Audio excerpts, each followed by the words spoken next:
que tem tanta empresa ainda que erra, insiste em errar, e líderes que insistem em errar, de colocar gente boa no lugar errado? Quando eu olho, e a gente tem uma vantagem muito grande aqui no G4, que é difícil mensurar a vantagem que a gente tem, que é de estar em contato com tantos líderes, né?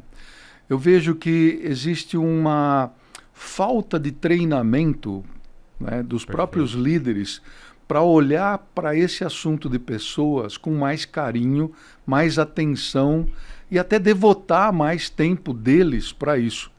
Então, é comum que as pessoas falem o seguinte: poxa, mas eu tenho que tocar a operação e tal, mas a operação é gente. Se você não estabelecer isso, se você não montar times vencedores, e para fazer isso você precisa estar constantemente olhando o seu time. Você precisa estar constantemente de olho aberto, procurando os talentos, né? Eu costumo dizer o seguinte, né? E quando eu estou nos meus clientes, né? Eu também, além do G4, obviamente a gente tem alguns clientes por aí. Eu sempre olho o universo de colaboradores e de vez em quando eu ouço aquela frase: cara, eu não tenho gente boa. É impossível você não ter gente boa. Talvez você não está sabendo procurar as pessoas certas, mas num universo de 100 pessoas, a conta que eu faço é 5% são talentos. Talvez não gente boa. Gente boa é um termo um tanto pejorativo, né? E eu sou, Brunão, fissurado por descobrir o próximo Neymar. Cara, ele tá por ali. Muitas vezes a organização vai colocando panos em cima dele e ele acaba sendo sufocado por um motivo ou por outro por esse pano organizacional. Então, qual que é a função do líder?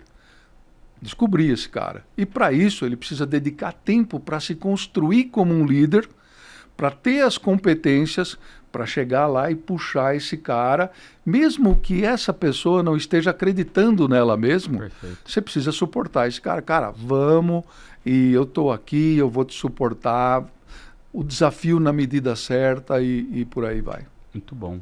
Eu tenho certeza que o ponto que você falou aqui que mais me chamou a atenção foi o tempo. Muita gente se engana, muito líder se engana, que fala, pô, tô trabalhando um monte, fazendo um monte de coisa, que chega no fim do dia, o que de fato esse líder concluiu que ajudou o negócio a gerar mais lucro? E quando você para e pensa, a maioria das coisas que a maioria dos líderes fazem, a maioria, né? Mas uma parte importante dos líderes, não dos bons líderes, eles acabam focando o tempo em coisas muito mais operacionais do que em coisas táticas e estratégicas. E o que você falou de tempo, para mim, é a única coisa que o líder deveria sobrar. Deveria sobrar tempo na agenda do líder para o líder poder fazer o time dele do jeito certo, orientar, né, afiar mais o machado tanto dele quanto da galera antes de sair para cortar a floresta, porque tanto faz, né, a velocidade que você está indo se você está indo para o lugar errado. Exatamente. Então, se você está indo para o lugar certo, procurando o lugar certo, e esse é o papel do líder. O papel do líder é encontrar a direção certa, falar vamos para lá, e entender qual que é o papel de cada um no time, que é a fortaleza, quando um está com mais disponibilidade, com mais vontade, quando o outro está mais cansado, deixa eu dar uma segurada e rearrumando esse time naquela missão que tem, né? Nesse caso aí, figurativo que eu estou falando de subir, sei lá, uma montanha. Agora, a empresa, ela tipicamente tem 3 grandes momentos. Tirar do 0 para 1, levar do 1 para o 10, levar do 10 para o 100, que você nunca chega no 100. Sim. Sempre falo isso, bato aqui todo o podcast sobre isso. E até do 10 para o 100 são 3 fases dentro. Né? O Brunão aqui que ouve a gente já decorou isso. Do 0 para 1 é aquele momento de fato, você vai mais devagar, você está encontrando um problema claro, o público que tem aquele problema, propondo solução para aquilo, até o momento que encaixa. Na hora que encaixa, você começa a crescer, acha novos canais e daí o negócio começa a pegar fogo e crescer muito rápido. Sim. E na hora que a gente começa a crescer muito rápido, né, a gente tirando do 0 para 1, a gente está com ali 5, 6, 10 pessoas no time.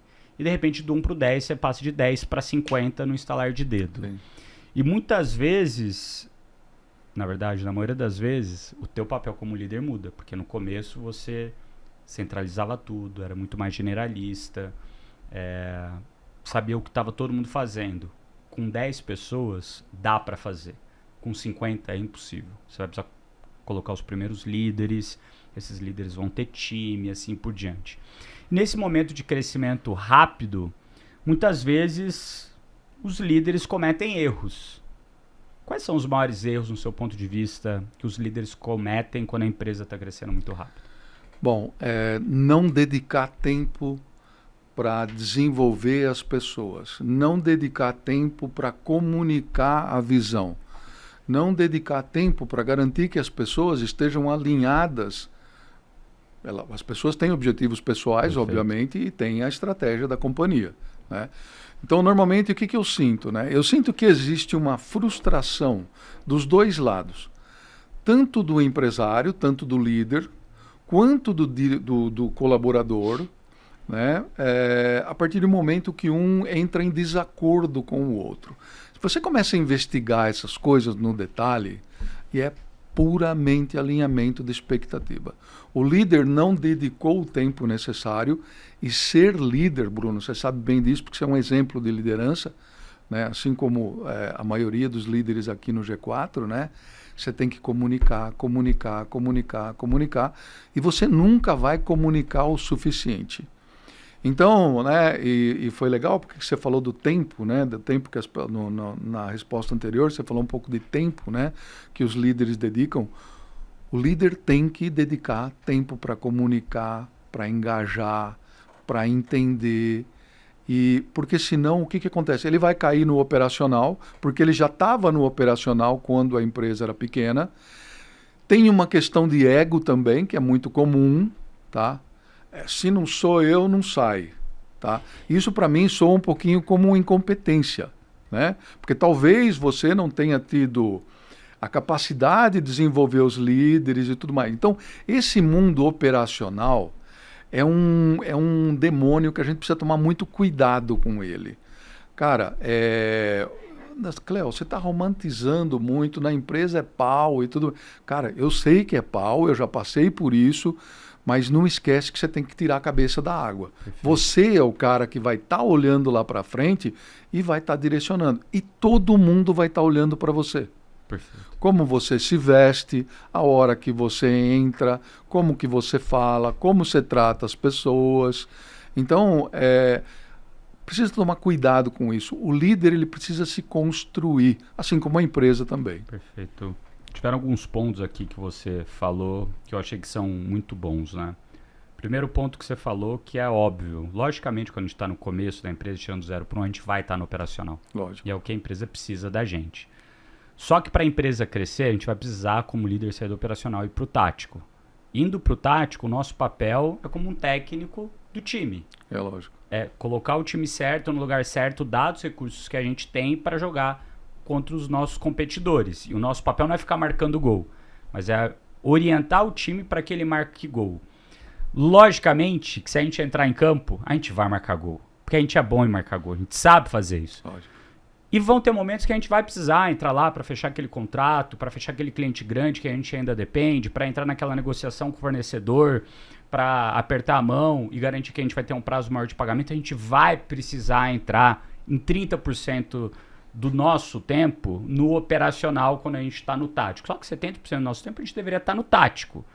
E esses momentos que a gente entra são para marcar gol. Doido. Agora, ao longo do tempo, conforme você vai saindo do 1 para o 10, isso deveria cada vez ficar menos. E o teu papel, que eu gostei muito que você falou aqui de alinhamento e comunicação, é o principal.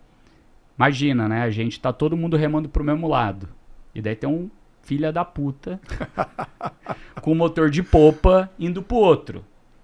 A gente não vai andar na mesma velocidade que a gente poderia. A coordenação, principalmente em times pequenos e eficientes, é o que mais faz o time ganhar jogo. A coordenação. Isso vem do líder garantir que está todo mundo entendendo qual é o objetivo, que tem clareza em quais são as metas, que tem clareza no papel de cada um, mesmo que a gente não tenha clareza em como resolver aquele problema. Mas se pelo menos cada um tem clareza de qual o papel e como unidos a gente vai tentar resolver o problema, fica muito mais fácil.